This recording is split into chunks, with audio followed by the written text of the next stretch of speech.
cute nila Queenie and Brenny. Yung mga mata nila para mga umiilaw. Noong nakaraan, nung may mga gumawa nga dito, tinali ko muna silang dalawa, si Queenie and Brenny. Tapos nagpupumilit silang makatakas. So humigpit yung kanilang tali sa paa. Kaya si Queenie, ayun, pipilay-pilay dahil since nahigpit nga masyado yung paa niya na maga. Ngayon medyo okay na. So nakaraan sobrang nakakaawa.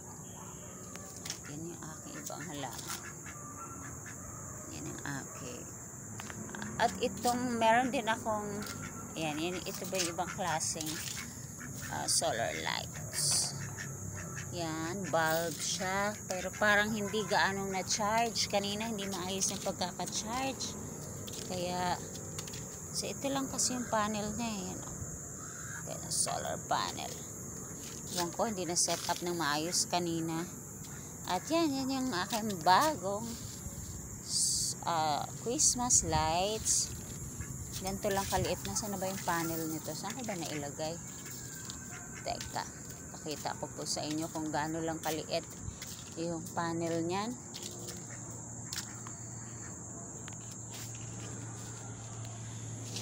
Ito lang siya kaliit. Yan o, diba? Kaya niyang pailawin yung ganyang karami. OMG. Tali ko muna. Okay. OMG yung aking humalumena. Hindi ko na kasi nadidiligan. Maayos.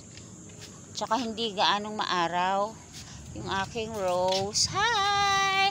Good morning. Anong good morning? Good evening. Ayan o. White naman to. Ganda ng color. So yan yung bagong bigay sa akin ng aking sweetie pie. And ala, walang bulaklak ngayon. Parang na-distract din sila nung ginawa nga ito. Meron siyang buko. Ayan. Ito naman yung aking solar lights here.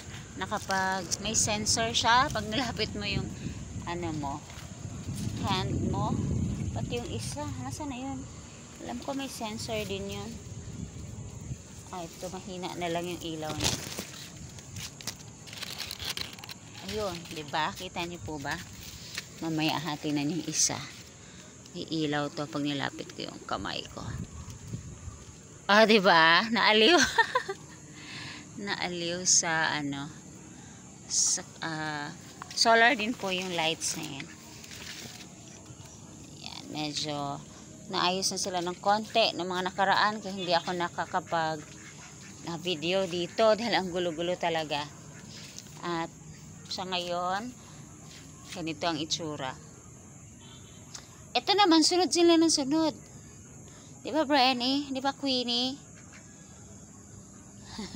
Parang halos hindi makita si Brenny dyan dahil kakulay. Sige na nga. Ito naman. Ay! Pauwi na ba?